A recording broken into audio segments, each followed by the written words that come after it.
Hey everyone, and welcome to Ghosted But Make It Gay, the 18 plus podcast where things get creepy, chaotic, and just a little unhinged. I'm your host, Juno, and every week I dive into paranormal encounters, unsolved mysteries, myths, legends, and even cursed internet finds, trying to figure out if it's actually haunted or if we're all just delusional. Either way, don't expect a straight explanation.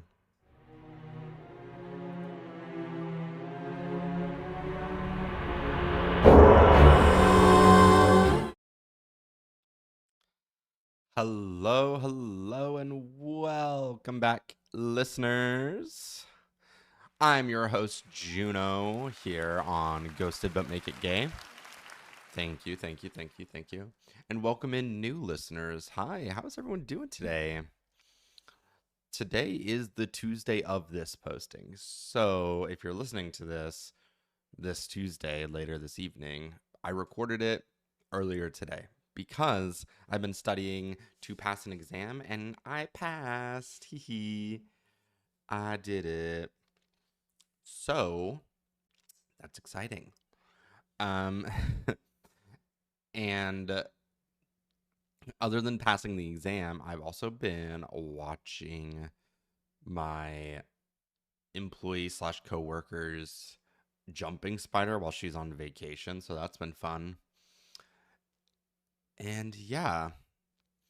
But hey, how are y'all doing? My name is Juno. For those of you who don't know me, I'm your super cute host here on Ghosted But Make It Gay. For those of you who are new here, we talk about all things spooky on the internet or maybe other things on the internet that are creepy and kind of unhinged. And we deep dive into it with a little neurodivergent and gay perspective. So, yeah. Our last episode, we talked about what was it that we were talking about last episode? It's only been a week, so I should know this.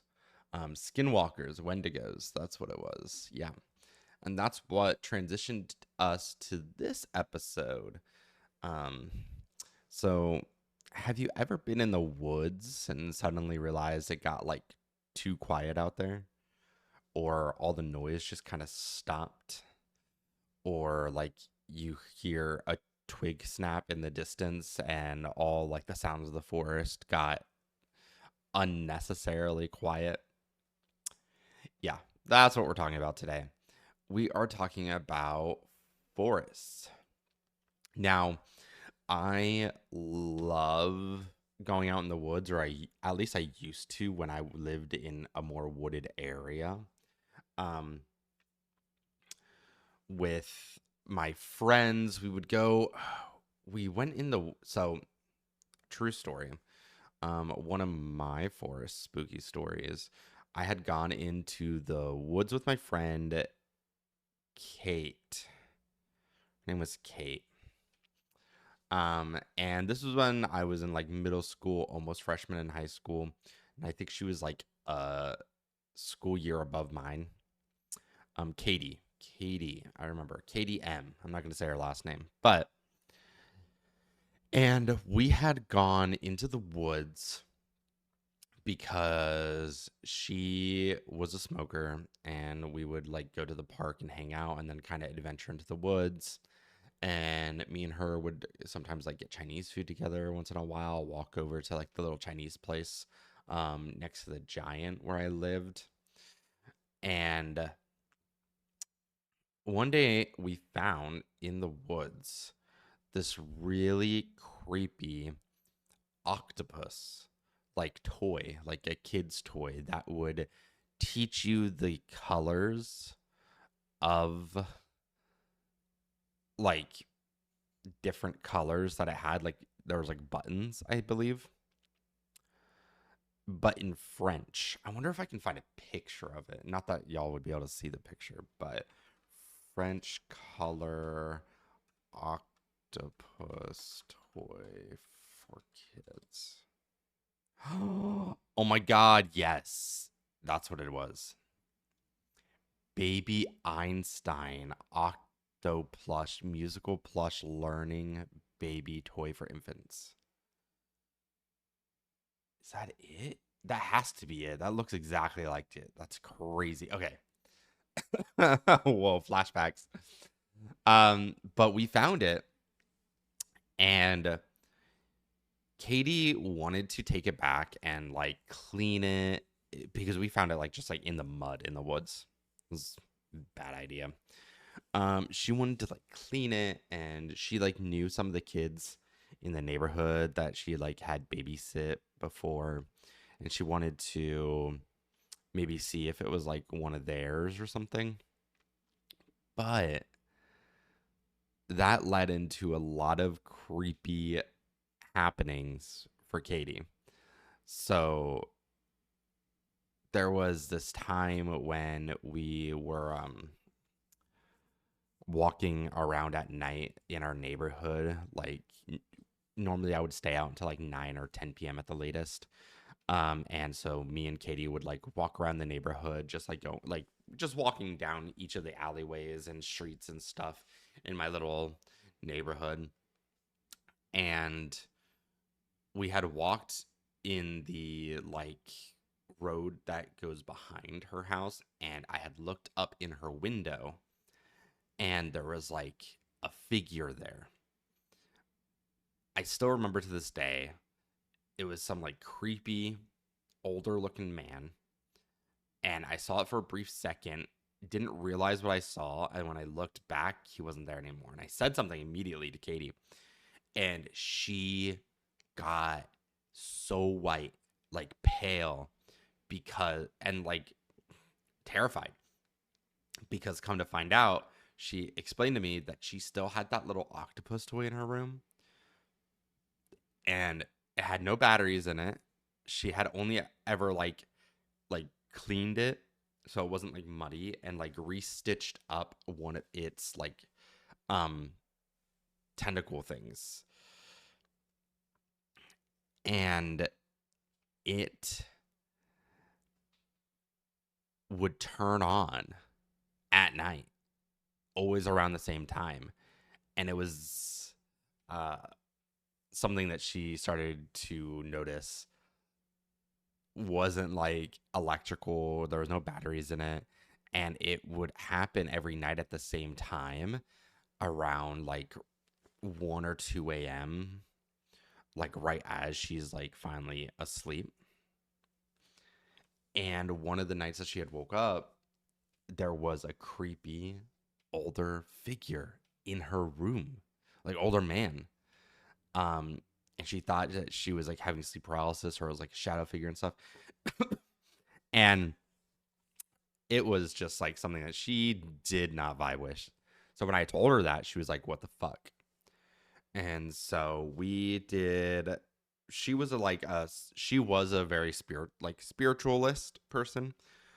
She didn't practice anything specific, but she believed all of that stuff. And this is when I started first practicing like witchcraft to a degree, and learning about more spiritualities and things like that when I was younger. And so we had gone out in the woods. We had did like a little ritual with like some salt and some candles, um, to essentially seal the octopus like back where it came from, right? And we put it back there. And the like next like couple of days, her lower back and her like back started hurting really badly because she like used a lot of like energy, and like um just she probably just felt drained from it because maybe it started slowly attaching itself to her. We didn't know what it was. And whether you believe me or not, it's entirely true.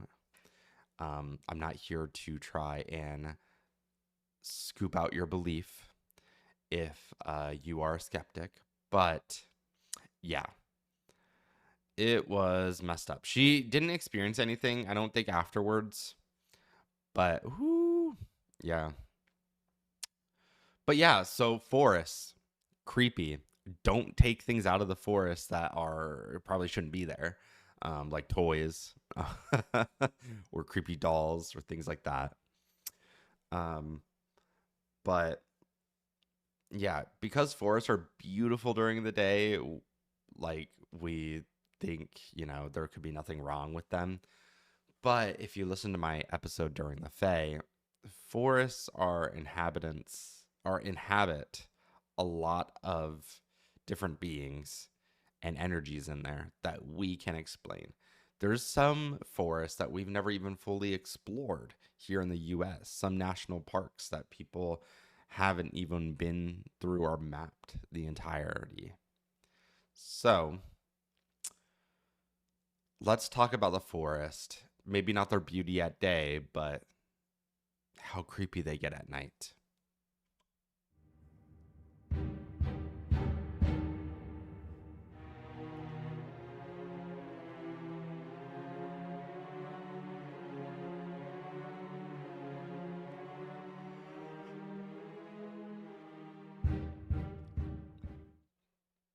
So, being someone that's neurodivergent, I I am very hyper aware of different sounds or changes in my environment, and other people that are neurodivergent might see this too. So, or like experience this too. So, being in forests sometimes can be amazing because it's more calm, right?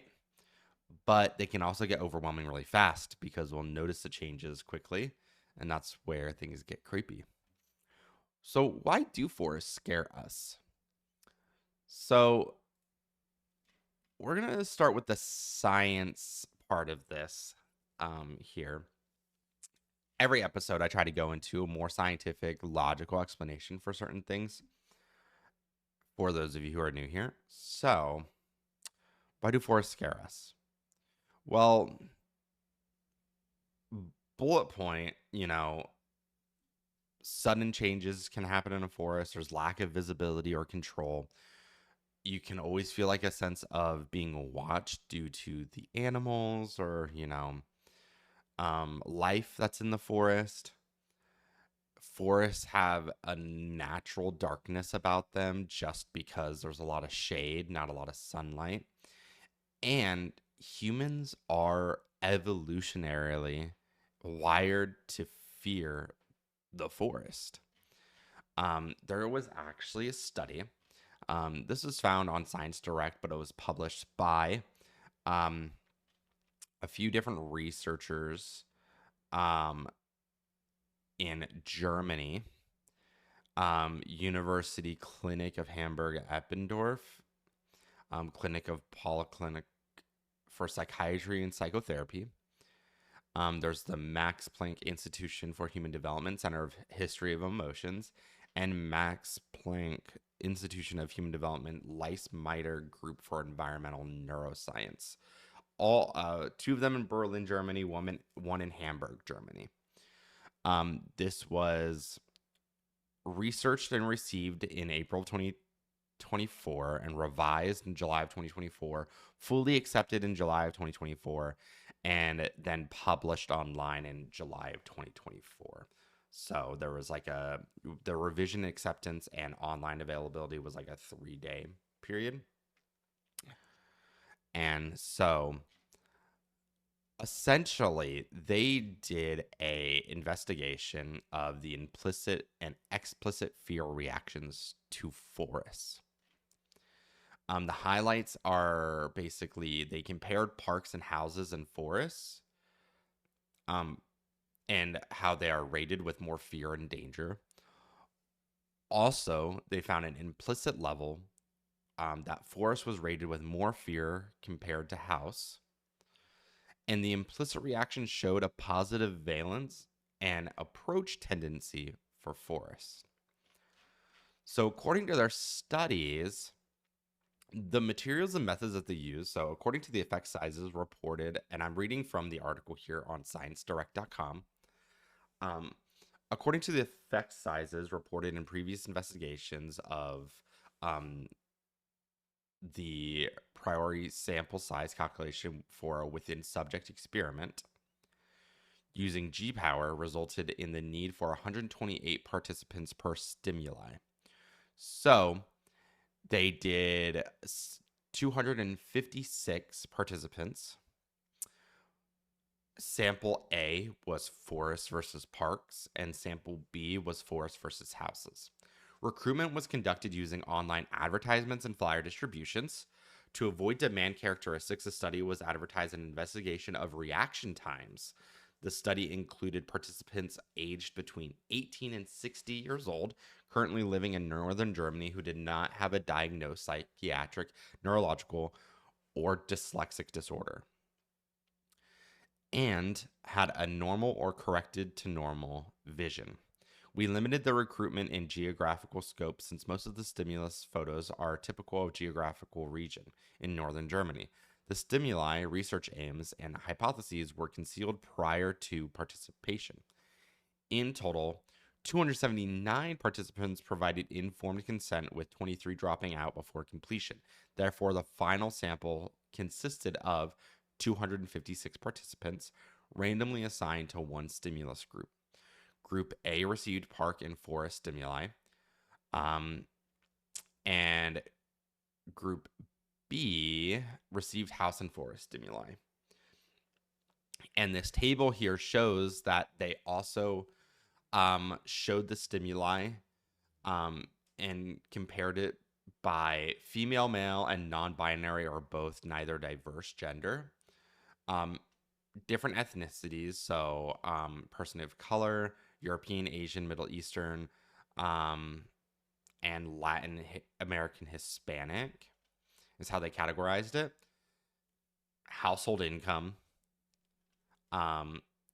urbanization factor as a child, so like where they were living when they were in their childhood, and urbanization factor currently, so where they were currently living urbanization wise. They were showed a total of 36 pictures, 12 per category, so were used to present the respective stimulus categories in a realistic, diverse, and comparable way, as they typically appear in northern Germany. Prior to the study, the visual stimuli were evaluated concerning criteria such as naturalness, blue-green ratios, and the perceived valence in a pilot sample.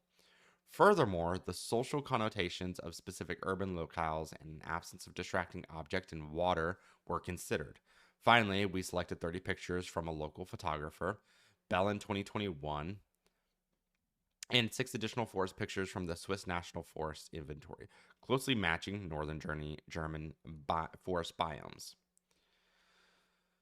So, the explicit measurements were to assess the explicit picture evaluation, stimulus pictures were rated on an adapted version of the self-assessment mannequin pictorial rating scale, developed by Bradley and Lang, 1994. Specifically, participants scored the target pictures on 3 9-point scales concerning perceived fear, security, and valence, VALENCE. I don't know if I'm saying that word right, but oh well. And to validate our adapted assessment of fear, we also surveyed the counter concept of security. The fear mean values were computed for each stimulus condition separately, with higher values indicating higher perceived fear. In addition, participants rated the amount of fear and danger they associated with the somatic constructs of their respective places. For this, we adapted 4 questions from Herzog and Kutzli study in 2002 with 5-point Likert scales. Some scores were computed for the fear and danger items separately, with higher values indicating higher perceived fear or danger. Regardless of stimulus group A or B in this section, all participants were presented with all 36 pictures and all 3 semantic conditions. So, the items that they asked were: how much does the place, forest, park, or house, frighten or scare you? How much does the place seem scary or spooky to you? How dangerous do you consider the place to be? And how likely do you think it is that you could come to harm in the vicinity of one of these places? And so overall, let's see.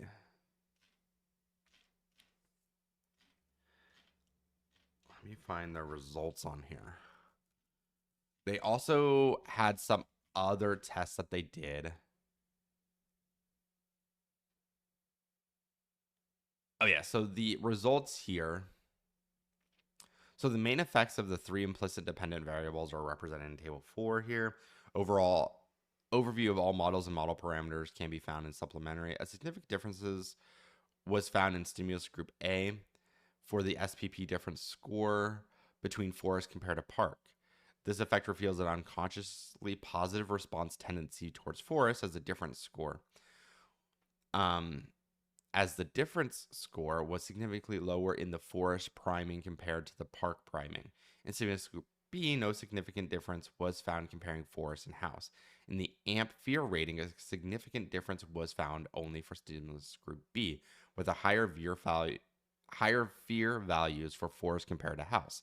Likewise, for the stimulus group B, a significant difference was found in the AAT different score. So they like scored it on a different 3 different ways with their data and different models. But let me see.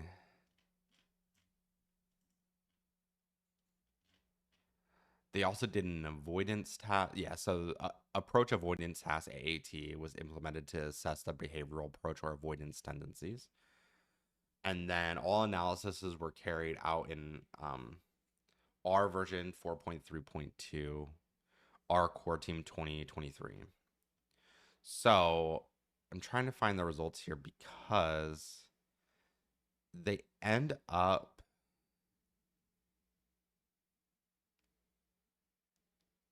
having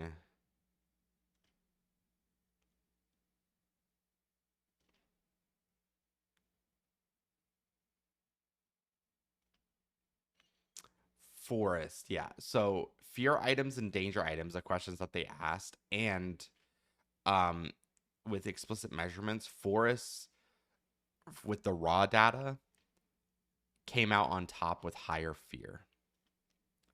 So our findings that forests compared to parks were rated with higher fear is consistent with a qualitative study revealing more reported fear barriers for visiting natural areas compared to landscaped areas of the New York City park. An important contribution to the evaluation of the results can be made by research investigating the physical elements of environments and or the typology of perceptions of safety. So overall, their experiment and study did show that more people are afraid of forests. And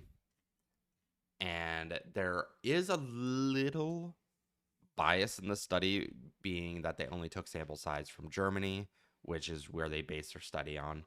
And most of the sample sample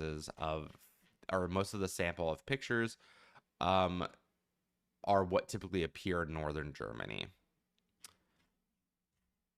But that's okay, because there has been other studies and other psychological stuff that comes into play when it comes to the fear of forests.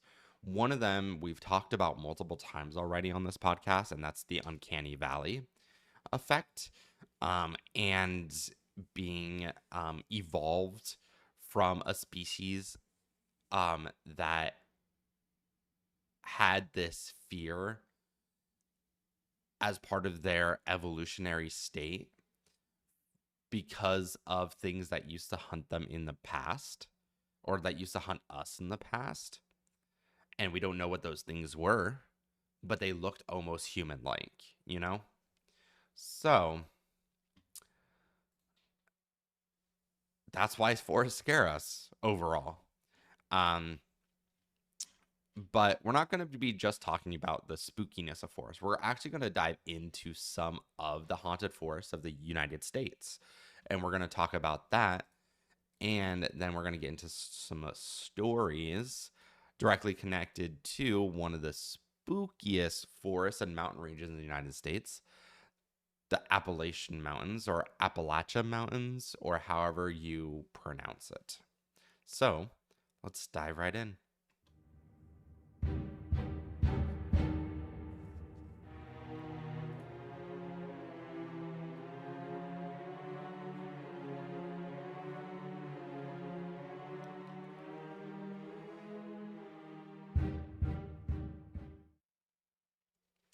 So, first we're going to talk about 7 haunted forests. So this was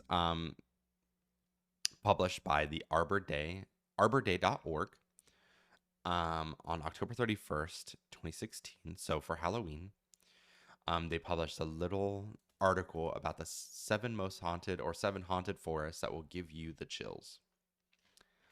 So the first one, Great Smoky Mountains of North Carolina, or the Norton Creek Trail. Perhaps one of the creepiest trails in Smoky Mountains, Norton Creek Trail leads up to old cemeteries surrounding Lake Fontana, up to 200 cemeteries to be exact. The Cherokee living in the area at the time used to tell the story of Spearfinger to their children to prevent them from wandering off into the woods. Spearfinger was an old witch living in the mountains with one long finger made of stone as sharp as a knife. She would disguise herself as an old grandmother and lure kids into the woods, cutting out their livers with her stone finger. Modern tales recount of an old settler who was killed along the shore of the lake searching for his lost daughter.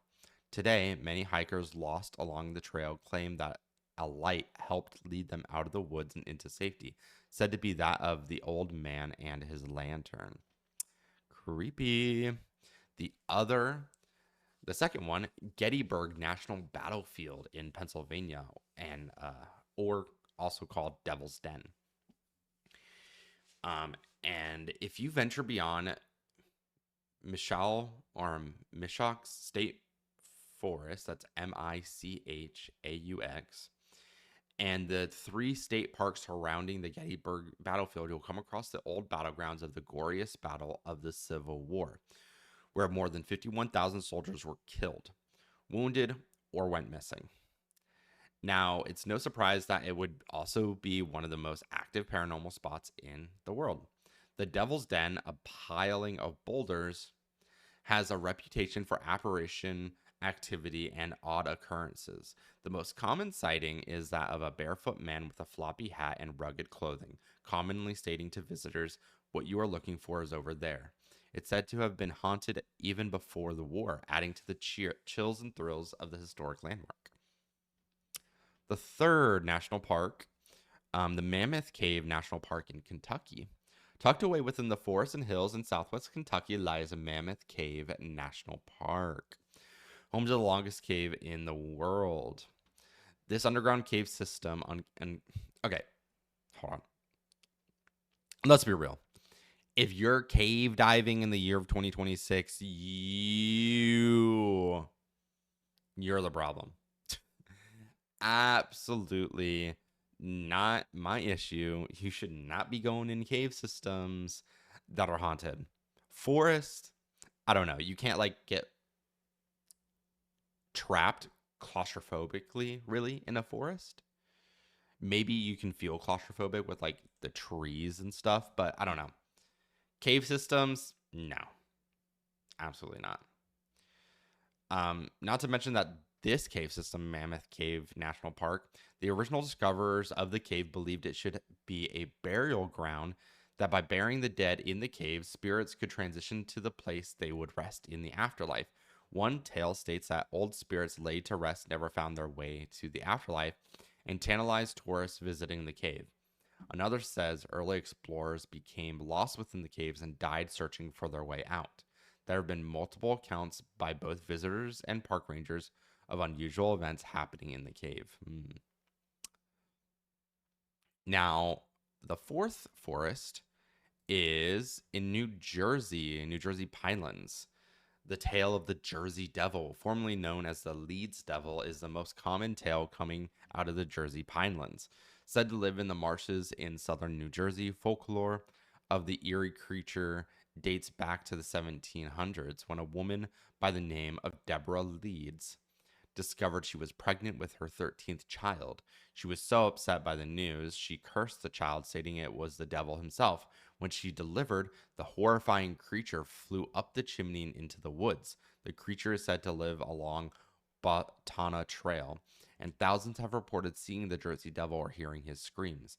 In addition to the Jersey Devil, There are numerous other spirits that call the Pinelands their home, including the ghost of James Still, a black doctor who was lynched during the time of slavery, Captain Kidd, and a small boy killed in a hit and run.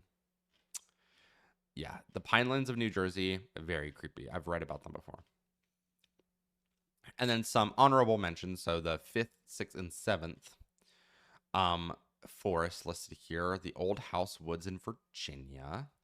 People have reported paranormal activity coming from the woods, including a white floating mist, odd scents, and unusual sounds and ghostly figures. Rumor has it a crew went up the wrong creek and ended up at White's Creek, where they were attacked by bandits. Number 6, Freetown State Forest in Massachusetts.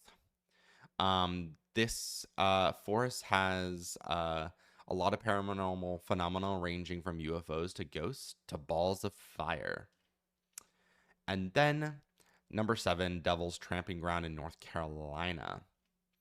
Already, it being called Devil's Tramping Ground, but people have said who have slept overnight in the Devil's Tramping Ground are said to have woken the following morning in a different location of the forest. Dogs bark mercilessly as they approach the path. As for the lifeless soil, the North Carolina Department of Agriculture once took a sample of the soil and determined that the area was completely sterile. So, I guess that forest isn't getting bred anytime soon. Just kidding. Okay.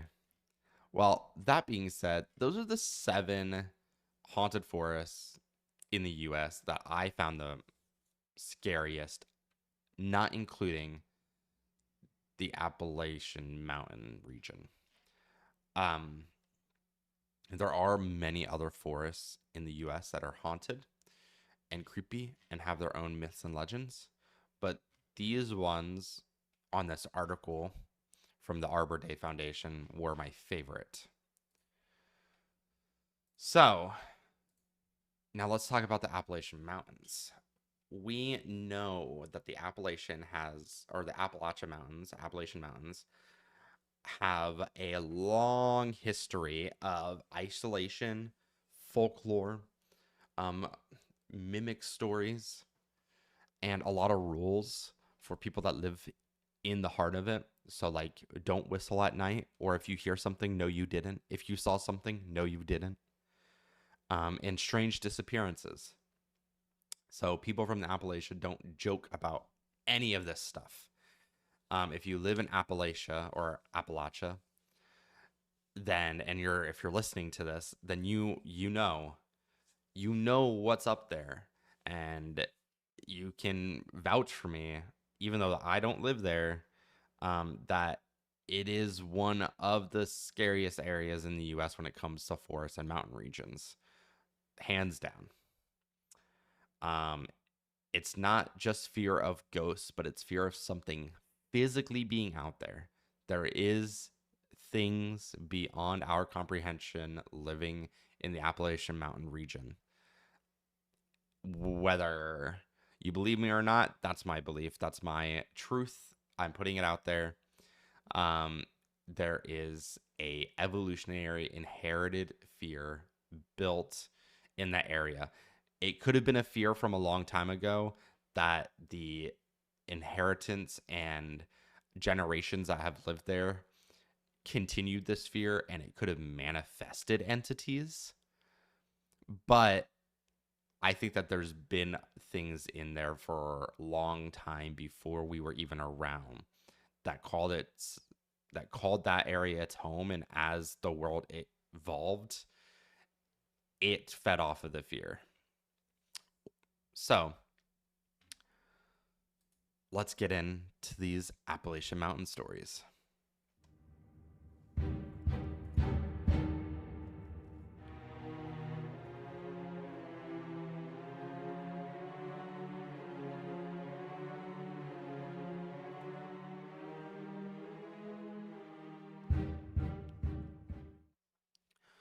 So, some of these stories, we're just going to do 3 stories today for the Appalachian Mountains because they're a little bit longer, and that'll bring us to a good stopping point for the end of our podcast.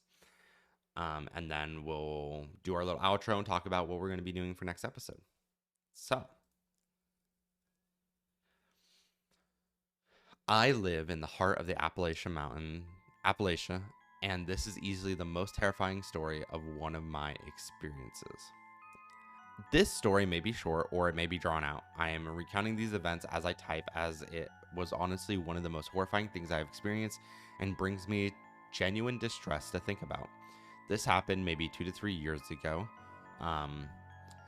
And this was 2 to 3 years ago from last year, so about 2022 to 2023. And I live in southern West Virginia and have for my entire life. The woods and mountains surround every direction you look. And nighttime is a darkness that you can never dream of unless experienced. I was with a friend, I'll call him Mark. Mark was at my house one evening doing the usual things, watching UFC, playing Xbox, etc. It was extremely late when we finally got bored and decided to go for a walk on a nearby trail to smoke a joint. This is not particularly a long trail, but it is very dense in the woods that surround it, and it is easy to get freaked out when thinking of your surroundings. We finally get to about halfway into the trail, and where we stop, pack our joint, and stand on the trail to chill and talk. The forest is very alive tonight. There are always noises in the woods, but the amount of animal activity for the time was unsettling. At this point, it was probably past 1 a.m. This was strange and kind of eerie, but not all alerting, as any sort of predatory animal in the area may cause a disturbance. We finish smoking and continue our walk when almost immediately the forest falls dead quiet. And as soon as the forest goes quiet, there is a voice. It sounds like a mocking humanoid voice, shaky and uncertain, almost like an old children's toy, like the ones with the crackly speakers and robotic voice, if you know what I mean. This immediately sets us off. We bolt directly down the opposite length of the trail, but the sound does not gain distance. It doesn't get closer, per se, but no matter how far we ran down the trail, this eerie voice remains the same volume, going over and over with no quieting or stopping. At this point, I am convinced that we are in genuine danger, something I've felt very few times. Finally, after sprinting for who knows how long, we exit the trail, grasping for breath, and almost at the verge of tears of how frightening this was. We begin to exit the trail, and about 5 minutes from the exit, there is a bone-shaking, heart-stopping, murderous scream from directly behind us. Oh my god, I just got the chills. I know what a mountain lion sounds like. This was not an animal. This was not someone playing or watching a movie. This scream sent birds flying from nests and made my heart drop into my stomach. It was the most genuinely depraved and violent scream that I've ever heard. This is a true story that I've only told maybe 3 people, all of whom seem to brush it off as false. I've never been a person to push for the existence of the paranormal or spiritual, but I genuinely believe I encountered something inhuman in those woods. And then they posted an edit basically saying that the voice, what they didn't know what the voice was saying, if it was saying anything intelligible at all. And all that they recall is that it was fluctuating, voice and pitch shaking, almost just joining sounds together. And after running from the scream at the end of the trail, they ran to the car, which was only about 5 more minutes from the trail. And so they got there relatively fast from sprinting. Whew. So yeah, no, absolutely. Ooh, that gave me the chills. So does anyone else have this experience? I've tried to explain it to some people and they don't like understand, but I think Johnny Depp mentioned it on an interview once about having fear tears or truth tears. Essentially, when you hear something really creepy, or if someone is like lying to you and you can just feel it on a deep level, your eyes get watery. And that like reaction of fear and your eyes watering mean that what you're watching is like true, is real, or what someone's telling you isn't the truth, they're lying, and it gives you this unsettling feeling. Like when I get like the goosebumps or I read something that's like, ooh, spooky, and I just like feel like for a fact, yeah, that absolutely that, then my eyes get like watery, or like I feel like I'm gonna cry, but I'm like, oh my god. If anyone else experiences that, please comment, or send me feedback. I would love to hear. But anyways, moving on to the next story. I had a terrifying encounter in the Appalachian Mountains, and I'm looking for answers. Let me start by saying I have lived in the Appalachian Mountains all my life and have experienced a lot of strange things. My family was Irish and settled in West Virginia, but I currently live in the North Carolina portion of these wonderful mountains. That being said, I have learned a lot about what really lurks in these dark woods, but this was like nothing I had ever experienced before. It all began with my golden retriever Ozzy growling like I had never heard before. He literally never growls, so that had me already uncomfortable. But this growl was bone chilling. It was like he was getting ready to have to fight for his life or something. I took both him and my other dog out at around 11 p.m., and he would not leave my side. I noticed that my workshop door was open, so I walked down to close and lock it up. The entire time he is glued to my side. Ozzy also kept trying to keep in between my legs, still growling, and all of his hair sticking straight up like a feral animal. The second I closed the door, all hell breaks loose in the woods. It sounded like 50 full-grown men had broken out into a full sprint, tearing through the woods. Trees were shaking and branches falling. In my life, I have never been that scared. We got back in the house before I shit my pants. I got my pistol, mag light, to figure out what the hell was out there. When the dog and I got back outside, we were surrounded by what sounded like people mumbling. It was everywhere. I shined the light all over the woods and couldn't see anything, but the sound was coming from all around. It sounded as if you got a full gym of people to baby mumble. Though you could almost make out words. That's why I don't think it was an animal. I almost immediately felt sick, like I was having a mix between a panic attack and the full swing of the flu. Back inside the house, it sounded like people were walking around all night. The windows were creaking, and you could clearly hear the sound of shoes on gravel. The mumbling never stopped. Every time I got up to check the house, my feet would touch the floor, and it would get dead silent. You couldn't hear birds, crickets, frogs, or anything. I was terrified and didn't sleep. The air felt thick and evil all night. That's the only way I could explain the feeling. Imagine a soaking wet quilt being tossed over you. That's how I felt. I'm looking for any answers as to what this could be. This wasn't like the normal spooky stories my grandma and great uncles used to tell me. Yeah, I would just move. I understand that you can't move just like suddenly like that, but I would move.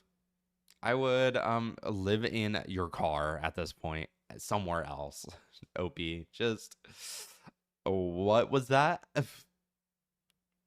Bad shit insane. That's what that was.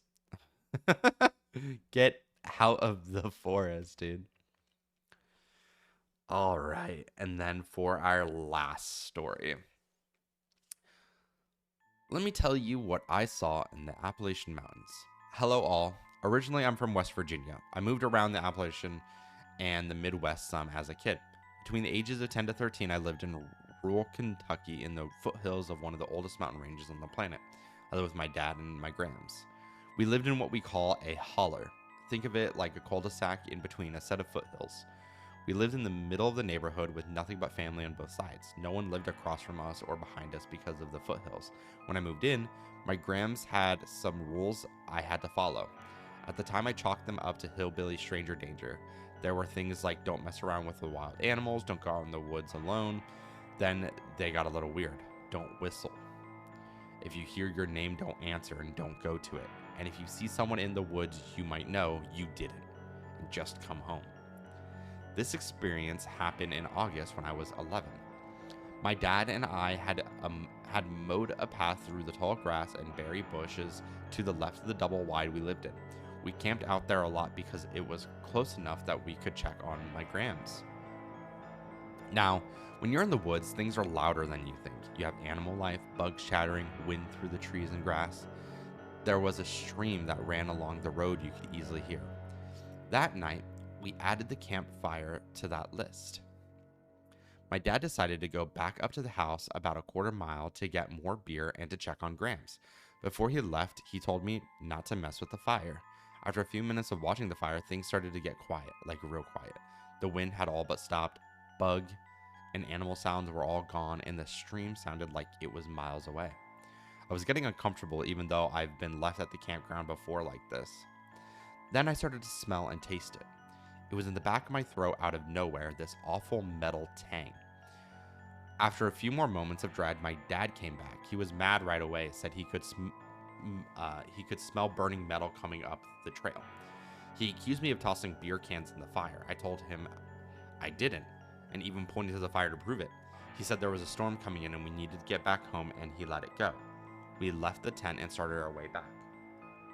Now, the very cool but very weird thing about lightning in woods this dense is when the lightning hits, it lights up everything like the middle of the day. Well, up until the front of the trees. After the first set of trees, it's pitch black.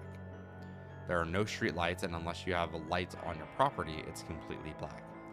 So it's pitch black, lightly raining, and other than dim lights from the house windows, there's nothing. I'm eating watermelon, as one does in August in the mountains when the first clap of lightning hits.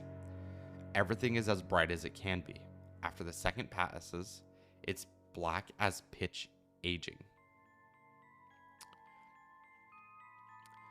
Next clap of lightning comes, and that's when I kind of see it. On the porch, past the yard, over the street, past the road, and the ditches on either side, just past the first line of trees, I could see the silhouette of it.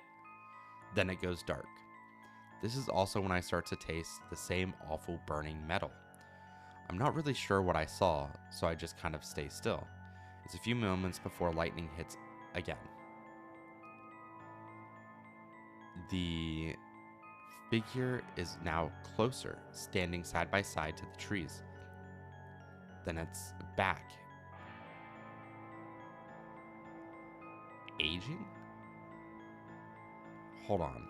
The figure is now closer, standing side by side to the trees. Then it's back, aging. I'm standing now. Not sure what to do.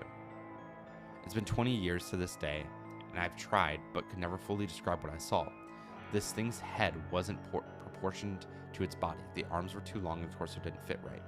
It was like if you asked a blind person to draw what a person looked like, it just didn't look correct. Once the lightning hit again, the thing is standing in the middle of the road. Not wanting to see this thing get any closer, I go inside. My Grams is doing dishes and asks why I'm inside. I tell her I think I saw something. She almost immediately gets my dad on his feet, telling him to shut and lock all the windows and doors. My dad, vaguely drunk, obeys. That night, I sleep with her. The next day, we discover the tent doors torn off. It didn't look like an animal. Things weren't cut or shredded, but looked like someone took and pulled it apart. My uncle, who lived a mile or so up, had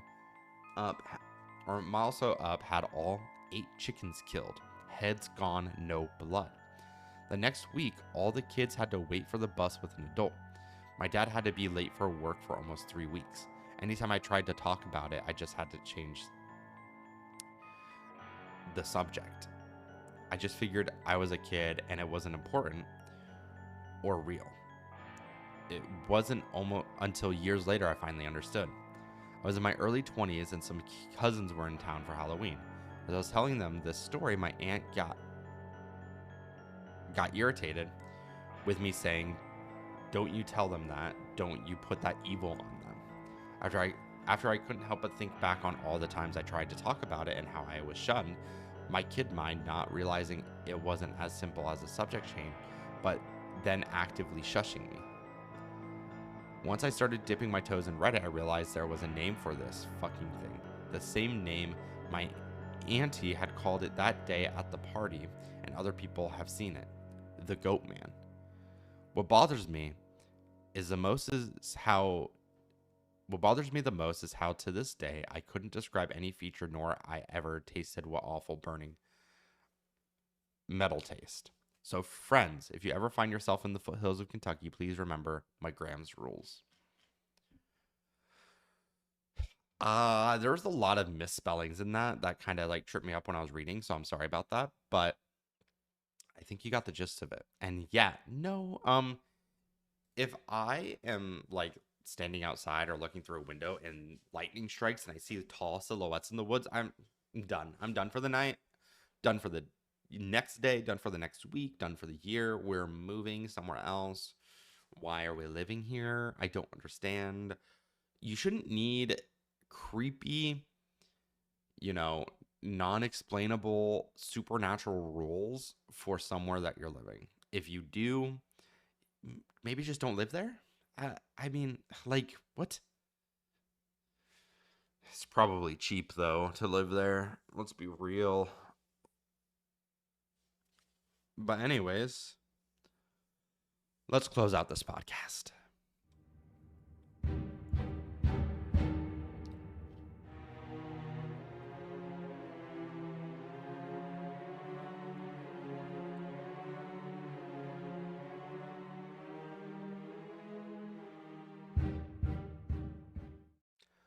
So, would I camp in any of these haunted woods? Maybe, because I'm dumb.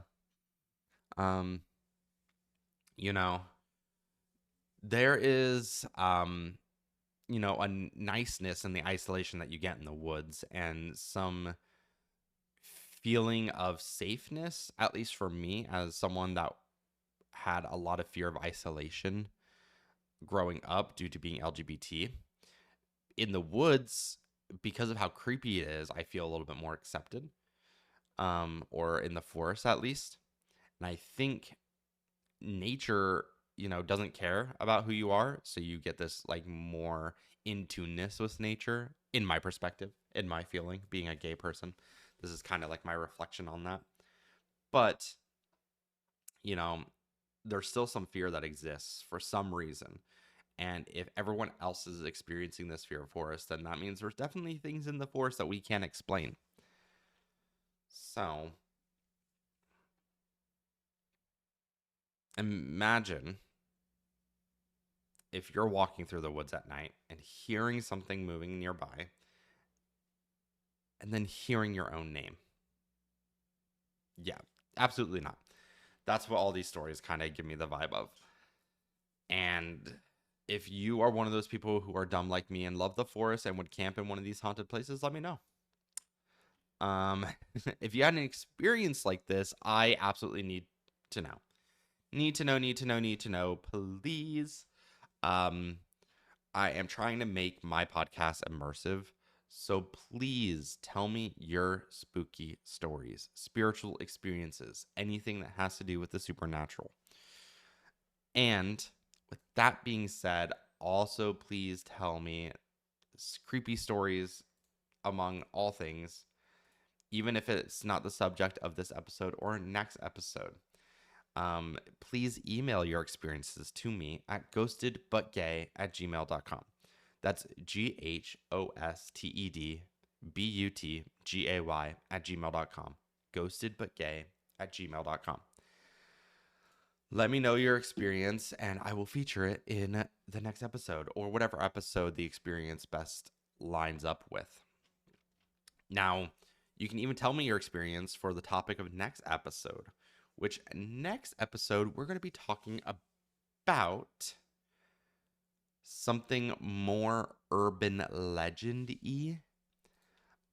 Something that I'm super excited to transition into. That's going to be more, I guess, cryptid and analytical and thought-provoking than creepy, spooky, scary. We're leaving the U.S., United States, traveling over to Scotland and diving in to Lake Loch Ness. I'm super excited because the Loch Ness Monster and Lake Loch Ness has a lot of stuff and stories surrounding it, being one of the most well-known areas in the United States to be have the most evidence of something living in their lake, but not enough conclusive evidence, and a lot of hoaxes that make this lake such a mystery to people. And because of that, people still don't know what's at the bottom of that lake. So that'll be next episode. I can't wait for it. If you have any creepy lake experiences, let me know. And that lake episode for Lake Loch Ness will transition us into probably some ocean related themes these next few episodes. So if you have thalassophobia, or if you're absolutely terrified of Subnautica, the video game, be prepared for the next episodes. Love you guys, and have a spooky, spooky time this afternoon. And if your forests are suddenly quiet at night, just leave.